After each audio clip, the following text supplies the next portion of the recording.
먼저 하나님께 기도드리겠습니다. 하나님 아버지 감사합니다. 연약하고 부족한 종, 아무것도 아닌 종을 주께서 이 자리에 세우셨습니다.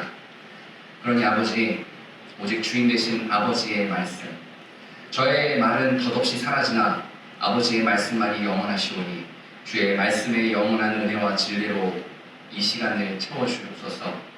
당신의 백성들의 마음 깊이 당신의 말씀만 새겨주시옵소서. 거룩하신 우리 주 예수님의 이름으로 기도드렸습니다. 아멘. 저는 전도사 때부터 이제 설교 하기 시작한 지 몇 년이 지났는데도 항상 여기 있으면 굉장히 떨립니다. 역시 이 시간도 하나님께서 은혜와 사랑을 가득 채워주시기를 하나님의 은혜만을 기대하고 또 간구하면서 성경을 함께 읽도록 하겠습니다. 여러분, 오늘 우리 시편을 같이 읽었어요. 그렇죠? 시편 좋아하세요?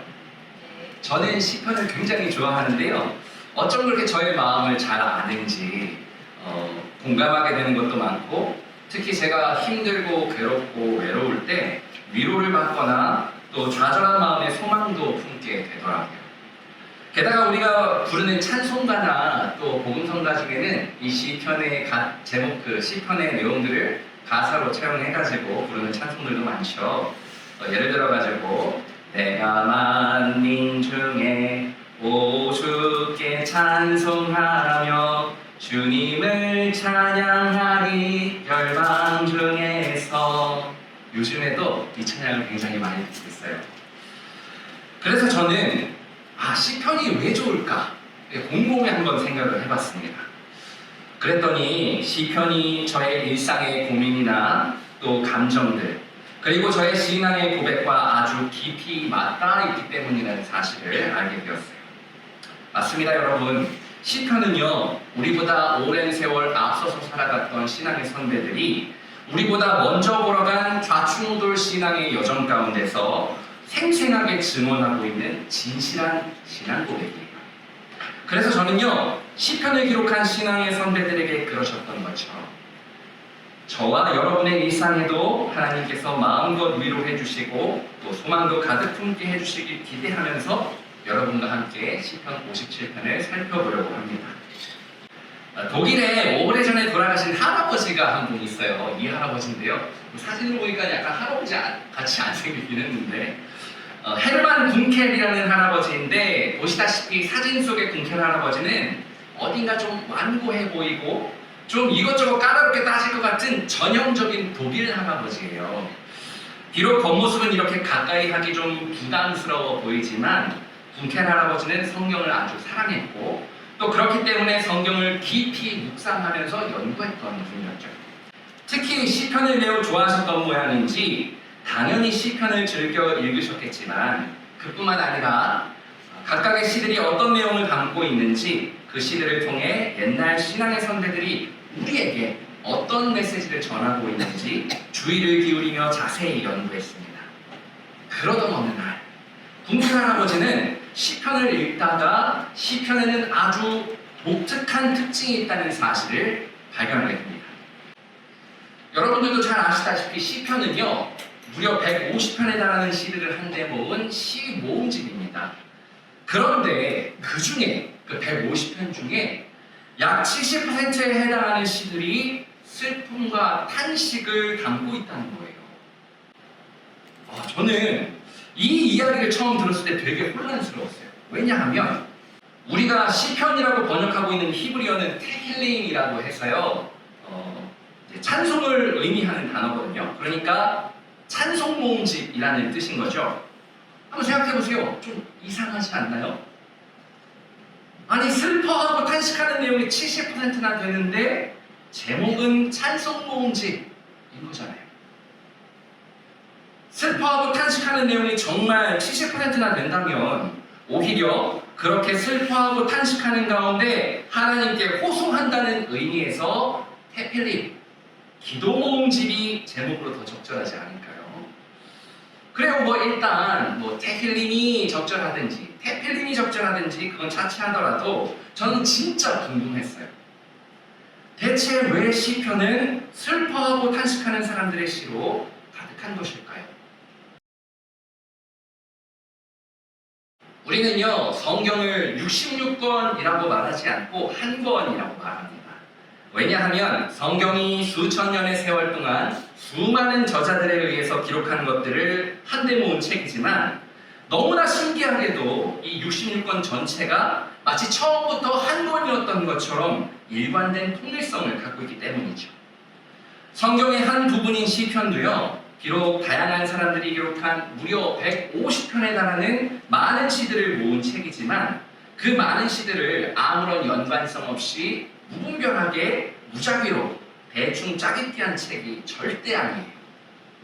시편은 아주 분명한 하나의 축을 중심으로 해서 각각의 시들이 한데 모여 아주 중요한 증언을 우리에게 전하고 있습니다. 이 중심축을 일반적으로 주제라고 말하죠. 시편의 주제, 시편의 중심축은 바로 시편 1편과 2편입니다. 성경에서 시편을 보시면은 지금 앞에 보이는 사진과 같은 것을 이제 자주 보실 텐데요.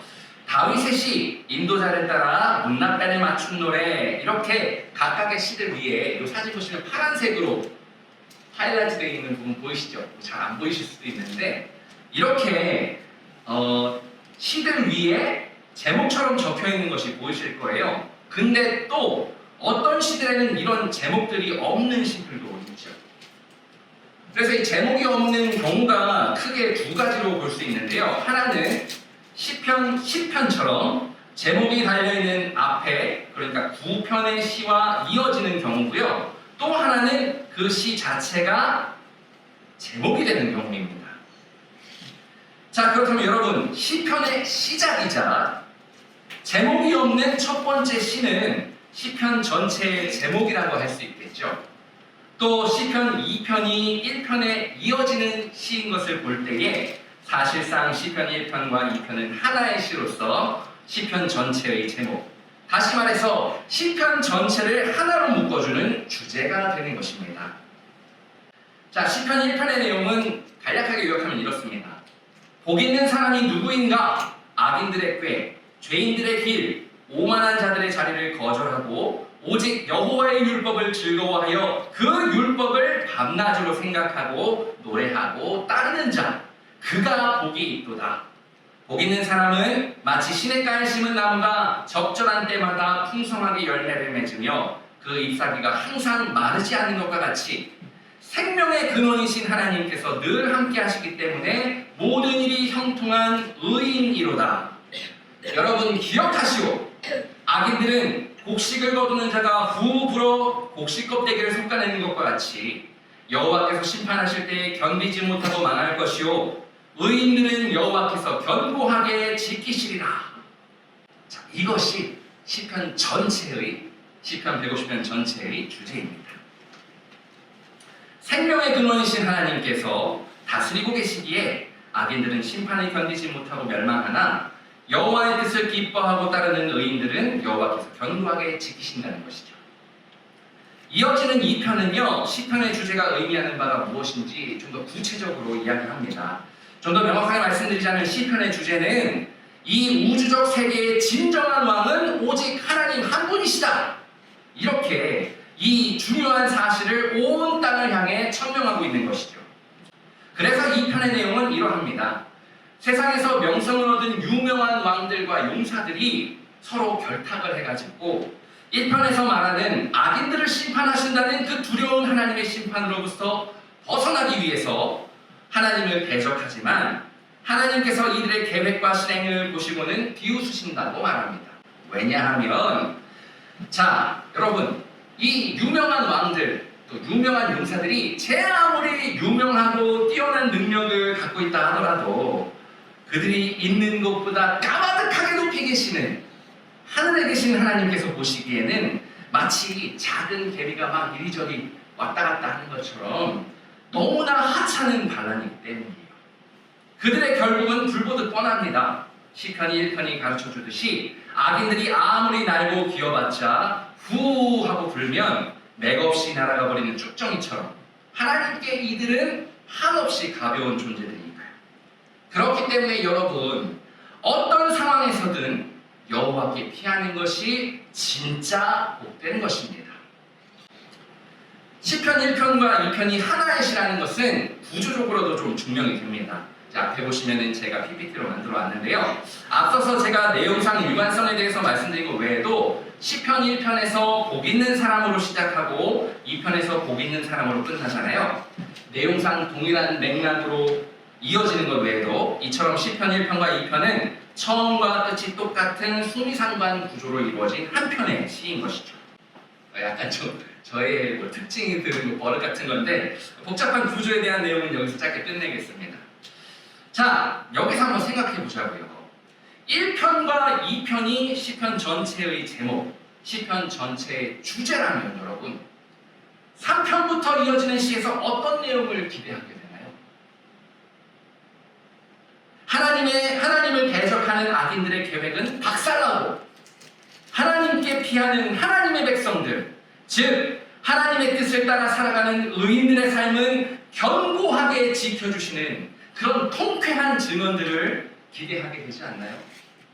지금 이 순간 시편을 읽는 우리와 마찬가지로 신앙의 선배들도 이 시편 1편과 2편의 내용들을 삶의 중심으로 삼고 살았기 때문에 앞으로 자신들이 마주할 앞날은 이처럼 악인들은 망하고 의인들은 하나님께서 보호하시는 그런 너무나 선하고 아름다운 삶이 펼쳐질 것이라고 굳게 믿었어요. 그런데 이런 기대와 달리 전혀 예상치 못한 상황들이, 아니 오히려 이런 기대를 무참히 꺾어버리는 참담한 일들이 그들의 일상 속에서 벌어진 것입니다. 하나님, 악인들의 길은 바람에 나는 겨와 같다면서요. 의인들은 주께서 함께 하시면서 견고하게 지키신다면서요. 근데 지금 제 눈앞에 벌어지고 있는 이 상황은 어찌된 것입니까? 어찌하여 당신의 율법을 즐거워하고 주야로 묵상하는 당신의 백성들이 마치 주께서 없는 것처럼 살아가는 저 악인들의 횡포에 핍박을 당한단 말입니까? 고난 가운데 있는 당신의 백성들을 어찌하여 외면하고 계십니까? 당신의 백성들이 억울한 비명을 내지르는 지금 이 순간에 어찌하여 하나님은 그 처절한 비명에 침묵하고 계십니까? 무언가 잘못되었다고 느낀 거예요.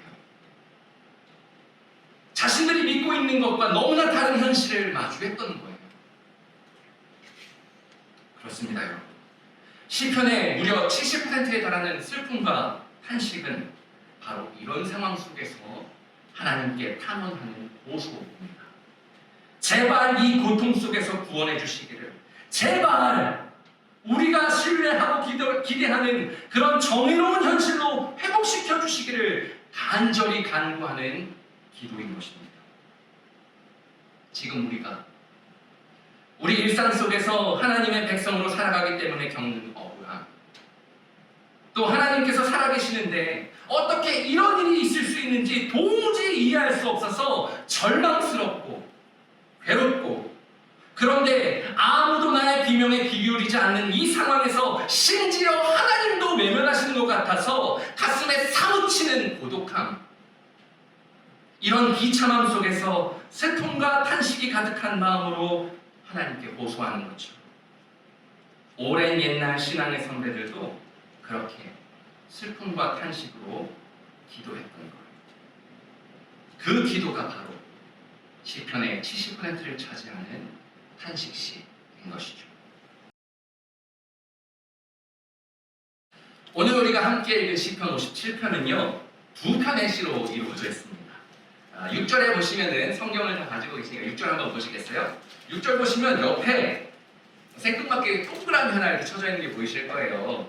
이 동그라미가 뭐냐 하면 단락을 구분하는 표시인데요. 무슨 말이냐? 시편 57편은 1절부터 5절까지가 한 덩어리, 그리고 6절부터 11절까지 한 덩어리, 이렇게 두 덩어리로 이루어진 시라는 얘기입니다. 눈썰미가 있으신 분들은 벌써 눈치채셨을 텐데, 자 한번 보세요. 5절과 11절이 한 글자도 다르지 않고 완전히 똑같죠. 제가 일부러 이렇게 맞춰놓은 게 아니고요. 진짜 간격이 완전 똑같아요. 그러니까 토시 하나 틀리지 않는다는 얘기죠. 즉 57편은요. 5절로 끝나는 첫 번째 시와 11절로 끝나는 두 번째 시로 이루어져 있다는 것입니다. 자, 방금 제가 5절과 11절이 완전히 똑같다고 말씀을 드렸는데요. 사실 5절과 11절은 완전히 똑같지만 완전히 다릅니다. 이게 뭔가 좀 엉뚱한 소린가 싶죠? 자, 첫 번째를 보면은요. 다윗은 하나님께 간절히 호소하고 있습니다. 왜냐하면 지금 다윗은 온 사방으로 재앙이 둘러싸고 있는 상황에 처했기 때문이에요. 지금 다윗은요. 하나님께 피하는 사람이 복 있는 사람이라는 시편의 주제를 마음에 품고 하나님께 간구하고 있습니다. 하나님께서 다윗을 삼키려는 악인들의 손에서 자신을 구원하실 것을 굳게 믿고 있기 때문이죠. 하지만 그럼에도 불구하고 다윗은 두려웠어요. 왜 우리도 평소에는 하나님께서 나와 동행하고 계시지, 하나님이 나를 보호하고 계시지, 이 사실을 굳게 믿고 있지만 어떤 절망스러운 상황을 당하거나 좌절스러운 상황이 있을 때는 마치 언제 그랬냐는 듯이 휘청휘청 사정없이 흔들리잖아요. 그래서 다윗도 간절히 기도했던 거예요. 하나님이여, 은혜를 베푸소서, 은혜를 베풀어 주소서. 저를 이 모든 재앙 속에서 구원하시고 세상의 모든 이들에게 악인들은 심판하시고 당신의 백성들은 보호하시는 하나님께서 살아계심을 보게 하옵소서. 제발, 오 제발. 이런 상황 속에서 5절로 시가 끝나는 거죠. 우리 57편 5절을 같이 한번 읽어보겠습니다. 시작. 하나님이여, 주는 하늘 위에 높이 들리시며 주의 영광이 온 세계 위에 높아지기를 원하나이다. 주는 하늘 높이 높임을 받으시며 높으신 주님의 영광이 온 세계 위에 더욱 높아지기를 간절히 원합니다.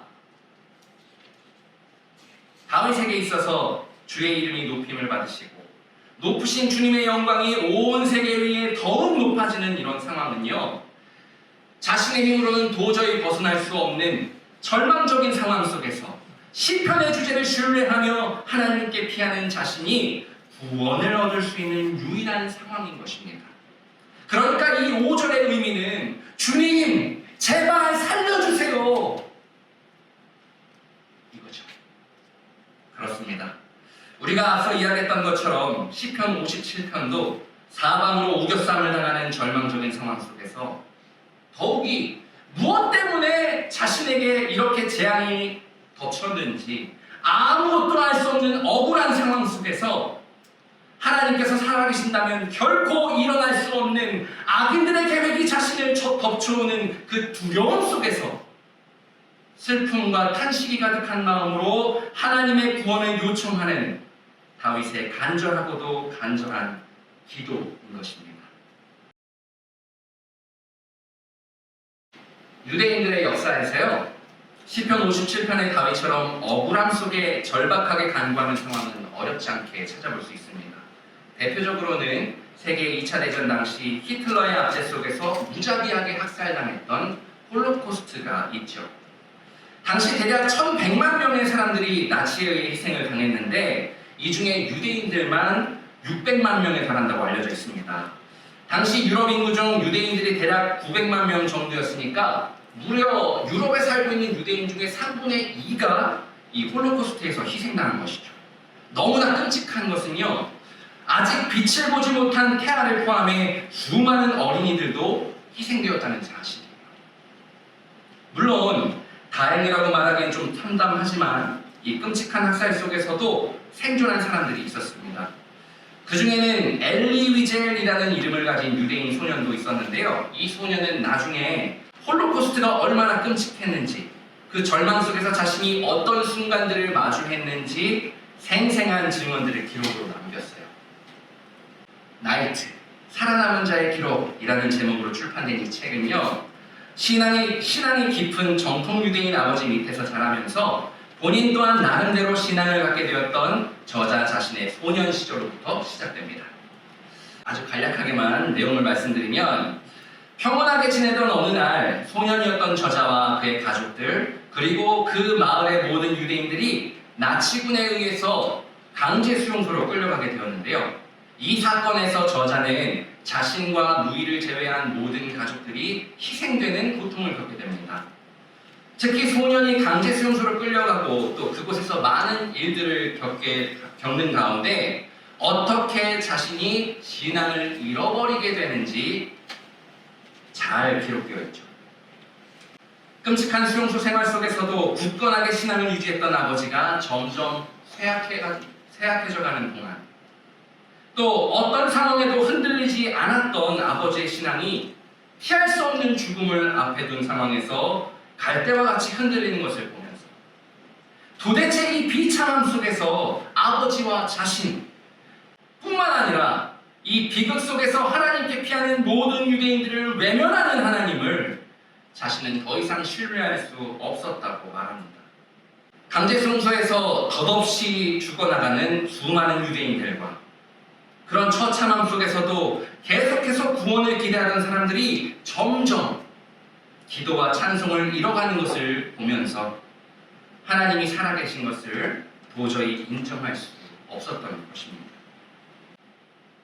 왜냐하면 하나님이 정말 살아계신다면, 정말 하나님이 정의로우시다면, 정말 악인들은 심판당하고 의인들은 견고하게 지켜주시는 그 하나님께서 살아계신다면 지금 자기 눈앞에 펼쳐지고 있는 이 상황들이 결코 일어날 수 없다고 생각했기 때문입니다.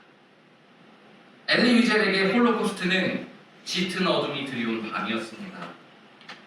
칠흑같이 어두워 한 치 앞도 볼 수 없기 때문에 한 걸음도 앞으로 내디딜 수 없는 두려움과 불안함으로 가득한 절망의 밤이었죠. 이 순간에 침묵하고 있는 하나님은 엘리 위젤에게 더 이상 등불이 아니었어요. 절망을 넉넉하게 이겨내게 하는 소망도 아니었습니다. 그렇게 그는 신앙을 버리게 된 것입니다. 마치 촉박한 사막에 뿌리 내린 나무가 그 황량함 속에서 허무하게 시들어가듯이 칠흑같이 어두운 영혼의 밤을 마주한 이들의 소망은 순식간에 자취를 감춥니다. 단 한 조각의 빛도 없는 깊은 어둠 속에 있는 이들에게 아무리 찾아도 아무리 외쳐도 응답 없는 하나님의 침묵은 너무나도 가혹한 일이기 때문이죠. 영원하시다던 하나님의 자비는 어디에 있는가? 끝이 없으시다던 하나님의 인자하심은 대체 어디 있는가? 정령 정의로우신 하나님은 어디에 있단 말인가? 그래요. 이 길고 긴 고통의 터널을 지나는 이들에게 전적으로 의로우신 하나님은 도무지 수긍할 수 없는 존재입니다. 간신히 부여잡고 있던 신앙의 끈도 그 긴 터널 속을 지날수록 힘을 잃어버리기 때문이죠. 찰나의 시간이 영원처럼 되어버리는 절망의 순간, 그 몸과 마음이 갈비갈비 찢어지는 순간에는 우리의 영혼도 산산이 조각나고 마는 것입니다. 이 책을 읽으면서 끝끝내 저자가 신앙을 잃어버린 채로 마지막 챕터의 내용이 끝나는 것을 확인하는 순간에 저의 마음 깊은 곳이 슬픔과 탄식으로 가득 채워지는 것을 느낄 수 있었습니다. 그래서 하나님께 호소했죠. 아버지, 정말 이렇게 끝이 난 거예요? 왜요? 왜 아버지께서 침묵하신 것으로 끝이 나는 건데요? 대체 아버지의 이 침묵이 어떤 의미가 있는 것입니까? 우리로서는 도저히 이해할 수 없는 이 침묵이 정말 신실하게 선하신 아버지의 뜻이라면 누가 아버지께서 선하시다고 노래할 수 있겠어요? 만일 제가 엘리 위젤처럼 동일하게 이런 아버지의 침묵 속에 있었다면 저도 분명 신앙을 잃었을 거예요. 아주 확실하게 조금도 남김없이 다 잃었을 겁니다. 만약 앞으로 제가 걸어갈 신앙의 여정에서 이런 상황에 맞닥뜨리게 된다면 저 도무지 신앙을 지킬 자신 없어요. 아무런 소망이 없는데 어떻게 견딥니까?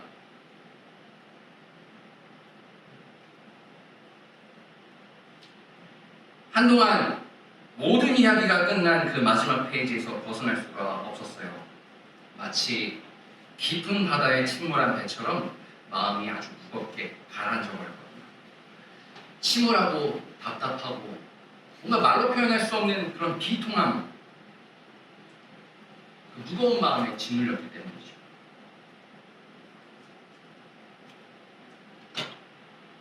물 좀 마시겠습니다.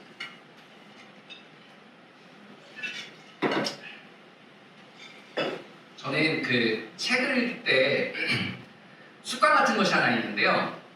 이제 책의 내용이 본 내용이 다 끝나더라도 뒤에 내용이 좀 남아 있으면은 뭐 해설이라든지 논평 같은 것이 있으면 다 읽어요.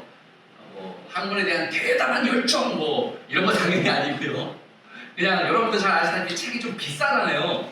요즘에 책값이 또 비싸죠. 자재값이 올라가다 보니까. 책값이 비싸니까 다 안 읽으면 뭔가 좀 손해보는 느낌, 그런 게 들어가지고 이제 다 읽는데요. 그래서 이번에도 비통함 속에서 한동안 멍하니 있다가 아직 좀 두껍게 손에 잡히길래 습관처럼 다음 장을 넘겼습니다. 다음 장에는요, 엘리 위젤의 노벨 평화상 수락 연설문이 있었어요. 연설은 이렇게 시작합니다. 국왕폐하와 세자전하, 이거 제가 한 표현 아니고요, 번역한 거 아니고 그 책 그대로 쓴 거예요. 국왕폐하와 세자전하, 귀빈들, 아르빅 위원장님, 노벨위원회 위원, 그리고 심사숙녀 여러분, 먼저 유대 전통에 따라 하나님께 감사드립니다. 특별한 경우에 우리 유대인은 이런 기도문을 암송합니다. 생명을 주시고 먹을 양식을 주셔서 오늘까지 살아있게 해주신 하나님, 높임을 받으소서. 이게 제 첫 부분이에요. 이 첫 부분을 읽는데 눈물이 좀 돌더라고요. 비록 홀로코스트 생존자 소년이 기록한 증언은 신앙을 잃은 채로 끝이 났지만 이 증언과 노벨 평화상 연설 그 사이의 시간에 엘리 위젤의 신앙이 회복되었다는 것을 의미하니까요. 그 길었던 기다림이 드디어 끝이 난 거예요. 하나님께서 비참함에 짓눌려 있던 소년에게 마침내 은혜와 사랑을 베푸신 거예요. 하나님은 비록 엘리 위젤이 신앙을 버리게 되기까지 침묵하셨지만 결코 그를 외면하셨던 것이 아니었던 거죠. 엘리 위젤의 삶은 그가 증언하듯이 죽음과 절망으로 가득했지만 그렇게 끝나지는 않았습니다. 오히려 죽음과 절망으로 가득했던 그 자리가 생명의 근원이신 하나님을 향한 주체할 수 없는 노래로 가득 채워졌죠. 이 연설문 앞자락의 찬송은요, 대체 아버지의 침묵은 어떤 의미가 있는 거냐며 탄식했던 제 마음에 주신 하나님의 위로였습니다. 생명을 주시고 먹을 양식을 주셔서 오늘까지 살아있게 해주신 하나님, 높임을 받으소서. 엘리 위젤의 이 찬송은 저에게 마치 절망을 가로지르며 찬란하게 빛나는 진실한 찬송이었습니다. 하나님께서 우리를 버리신 것이 아니었구나. 시편의 증언대로, 시편의 주제대로 하나님께 피하는 백성들을 견고하게 지켜주시는구나. 마치 물이 댐을 터뜨리고 밀려나오듯이 주체할 수도 없고 멈출 수도 없는 기쁨으로 가득한 노래. 하늘 높이 울려 퍼지도록 영원까지라도 외치고 싶은 소망의 노래. 이 노래는 저자의 절망스러운 여정을 따라가며 비통함에 짓눌려 있던 저에게도 그 어떤 것으로 대체할 수 없는 하나님만이 주실 수 있는 참된 위로였습니다. 5절까지 하나님의 구원을 간절히 기다리며 기도하던 다윗은 이제 이렇게 고백합니다. 우리 시편 57편 7절을 같이 읽어볼까요? 같이 읽겠습니다. 하나님이여, 내 마음이 확정되었고 내 마음이 확정되었사오니 내가 노래하고 내가 찬송하리이다. 하나님, 제 마음은 이제 흔들리지 않습니다. 제 마음은 확실하게 견고해졌습니다. 저는 노래할 것입니다. 예! 하나님, 저는 당신을 마음껏 찬양할 것입니다. 왜냐하면요, 6절에 보니까 악인들이 다윗을 삼키려고 그물과 웅덩이를 준비했지만 도리어 그들이 걸리고 그들이 웅덩이에 빠졌기 때문이에요. 다윗은 분명하게 깨달았습니다. 하나님은 다윗을 외면하지 않으셨다는 것을, 버리지 않으셨다는 것을, 하나님은 다윗의 간구에 귀를 기울이고 계셨다는 사실을 말합니다. 침묵하신 것이 아니라 귀를 기울이고 계셨고, 외면하신 것이 아니라 늘 함께하고 계셨다는 그 사실을 알게 된 것이죠. 하나님을 대적하는 악인들은 심판하시고 하나님께 피하는 모든 자들은 견고하게 지켜주신다. 이 신앙의 중심으로 가슴 깊이 새기고 있던 말씀이 마침내 진실로 드러나는 기쁨의 순간이었던 것입니다. 시편 57편 8편도 같이 한번 읽어보죠. 같이 읽겠습니다. 내 영광아 깰지어다, 비파야 수금아 깰지어다, 내가 새벽을 깨우리로다. 나의 영혼아 힘차게 일어나라. 어찌 그대로 쓰러져 있겠느냐. 비파야 수금아 일어나라. 너희가 어찌 지금 노래하지 않을 수 있겠느냐. 모든 것이 잠잠하고 고요한 이 깊은 새벽일지라도 나는 주님을 향한 찬송으로 이 새벽을 흔들어 깨우리라. 온 세상에 울려 퍼지도록 마음껏 노래하리라. 여러분, 이 표현 하나하나에 담긴 다윗의 심상이 느껴지시나요? 마치 샘의 근원에서 물이 마구 솟구쳐 오르듯이 다윗의 마음이 기쁨으로 가득하여 고요할 수 없다는 거예요. 잠잠할 수 없다는 거예요. 이런 마음으로 다윗은 다음과 같이 노래하고 있습니다. 9절과 10절 그리고 11절까지를 함께 합독하도록 하겠습니다. 주여, 내가 만민 중에서 주께 감사하오며 문나라 중에서 주를 찬송하리이다. 무릇 주의 인자는 커서 하늘에 미치고 주의 진리는 궁창에 이르나이다. 하나님이여, 주는 하늘 위에 높이 들리시며 주의 영광이 온 세계 위에 높아지기를 원하나이다. 하나님이여, 주는 하늘 위에 높이 들리시며 주의 영광이 온 세계 위에 높아지기를 원합니다. 5절과 11절이 완전히 똑같지만 완전히 다르다는 것을 이해하시겠죠? 11절은요, 짙은 어둠, 침묵의 밤, 절망 따위는 단번에 찢어버리고 감당할 수 없는 기쁨으로 온 우주를 가득 채우고 싶은 마음으로 외치는 소망 가득한 노래의 이것입니다. 시편 57편 1절부터 5절까지 하나님께 간절히 호소했던 다윗은 기다려야 했습니다. 성경은 단순하게 5절에서 바로 6절로 이어지지만 엘리미젤이 신앙을 잃어버리고 다시 회복되기까지 긴 시간이 있었던 것처럼 5절과 6절 사이에는 우리가 알 수 없는 침묵의 시간, 고통스러운 기다림의 시간이 있는 것이죠. 이 기다림은 어떤 때는 짧을 수도 있고 또 어떤 때는 전혀 오지 않을 것처럼 더디기도 합니다. 우리로서는 도저히 예측할 수 없는 기다림이기 때문에 그렇게 때때로 우리를 절망에 빠뜨리죠. 하지만 여러분, 보시다시피 시편 57편은 5절로 끝나지 않습니다.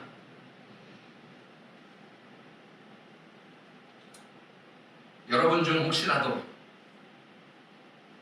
이 고통스러운 기다림에 지쳐있다면, 혹시라도 이미 절망의 늪에 깊숙이 빠져 있더라도 이 하나만큼은 꼭 기억해 주시기 바랍니다. 이 기다림은 반드시 끝이 있습니다. 반드시 끝이 있습니다. 그리고 여러분 모두가 마침내 마주할 그 끝은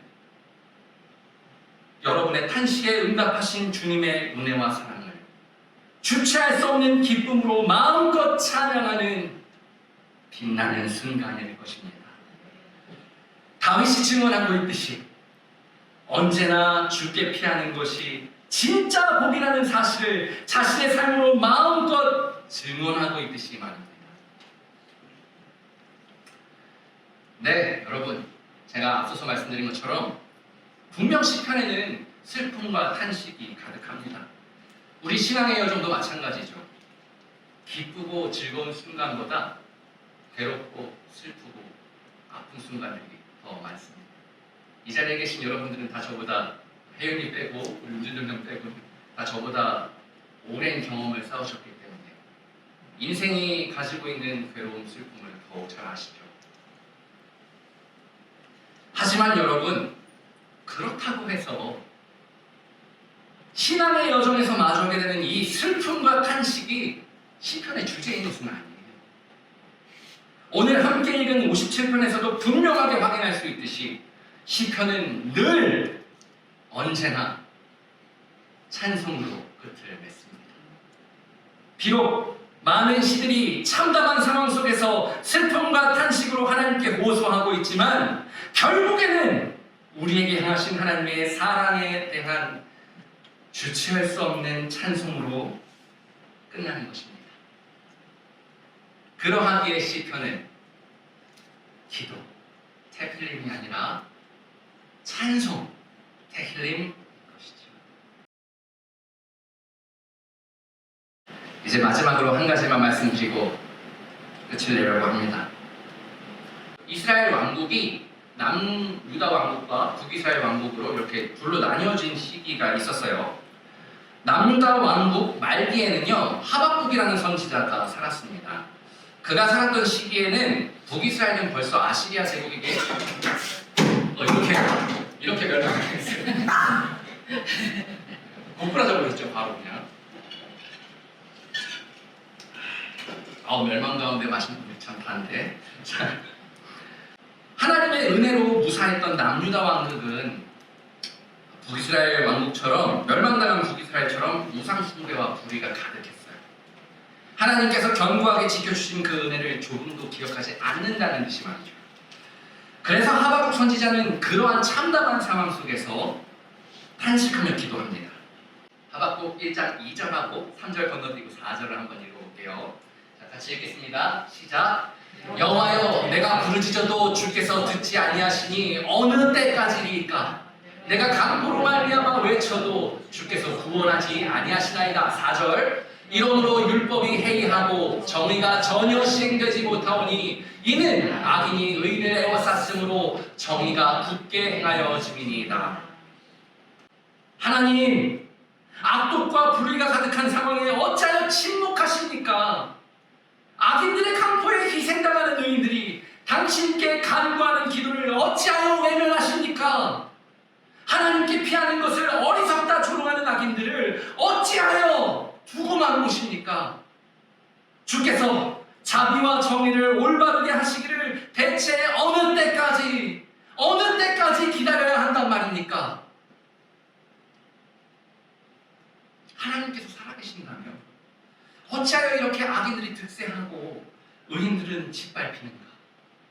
비통한 마음으로 하나님께 호소하는 것이죠. 비록 선지자의 탄식으로 가득하지만 그러나 하박국서의 핵심 메시지는 탄식이 아닙니다. 2장 4절도 같이 한번 읽어보겠습니다. 시작. 보라, 그의 마음은 교만하며 그 속에서 정직하지 못하나 의인은 그의 믿음으로 말미암아 살리라.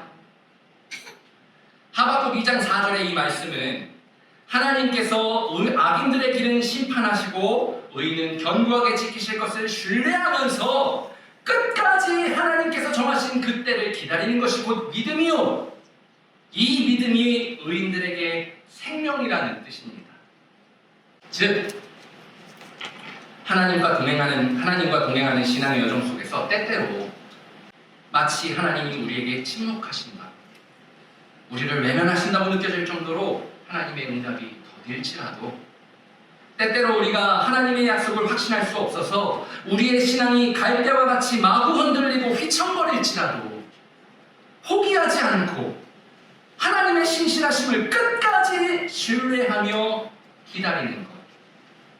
이렇게 하나님께 피하는 것이 하나님의 백성인 우리가 생명을 얻을 수 있는 유일한 선택지라는 것이죠. 어떤가요? 악인은 심판하시고 의인은 견고하게 지키시는 하나님께 피하는 것이 복이다. 이렇게 증언하는 시편과 그 시편의 주제와 똑같지 않나요?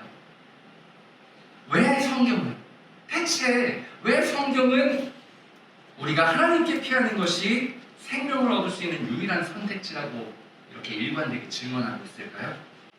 하박국 2장 3절 하반절만 같이 읽어보겠습니다.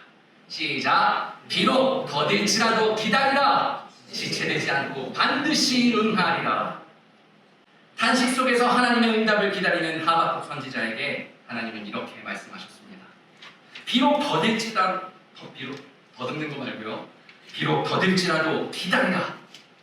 지체되지 않고 반드시 응하리라.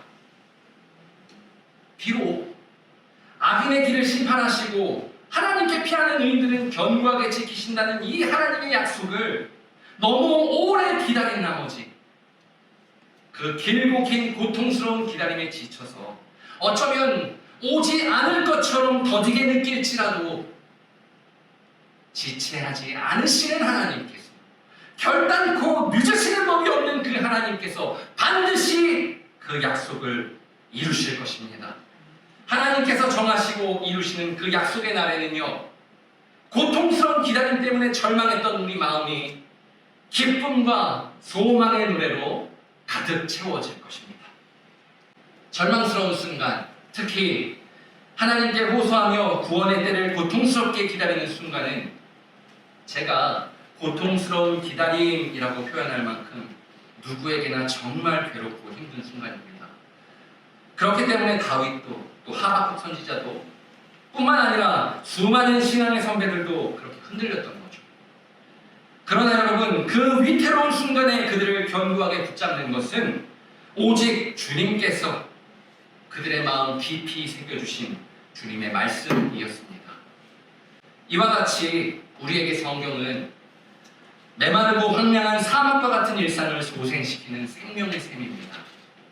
한치 앞도 보이지 않는 칠흑같이 어두운 밤에 한 걸음 한 걸음 내디딜 수 있도록 하나님께서 비춰주신 생명의 등불입니다. 도저히 아무것도 기대할 수 없는 절망스러운 삶 속에서 소망을 품고 끝까지 기다릴 수 있도록 주님께서 사랑을 가득 담아 선물해 주신 생명의 약속이에요. 이러한 성경의 의미가 여러분의 일상에도 깊이 뿌리 내려지기를 간절히 소망합니다. 또한 시편 57편 5절과 같은 여러분의 간절한 탄식을 11절과 같이 주체할 수 없는 기쁨의 노래로 하나님께서 바꾸어 주실 것을 확신하고 기대하며 여러분의 믿음을 더욱 견고하게 지켜주시기를. 그리하여 마침내 여러분의 모든 삶 속에서 하나님이여, 주는 하늘 위에 높이 들리시며 주의 영광이 온 세계 위에 높아지기를 간절히 원합니다. 마음껏 하나님을 찬송하게 하시기를 우리 주님의 이름으로 축복합니다. 기도하겠습니다. 아버지, 우리는 너무나도 보잘것없어서 당신께 피하는 것 외에는 아무런 선택지도 없습니다. 그 보잘것없는 제가 당신의 백성들을 위해 할 수 있는 일이라고는 그저 이 보잘것없는 마음으로 당신께 간구하는 것뿐입니다. 겨우 이것이 제가 할 수 있는 전부이기에 보잘것없는 온 마음을 다해, 보잘것없는 온 힘을 다해 아버지께 간절히 기도하오니 주여, 당신의 백성들을 긍휼히 여겨 주옵소서. 당신의 백성들이 탄식할 때에 그 탄식으로 쓰러지지 않도록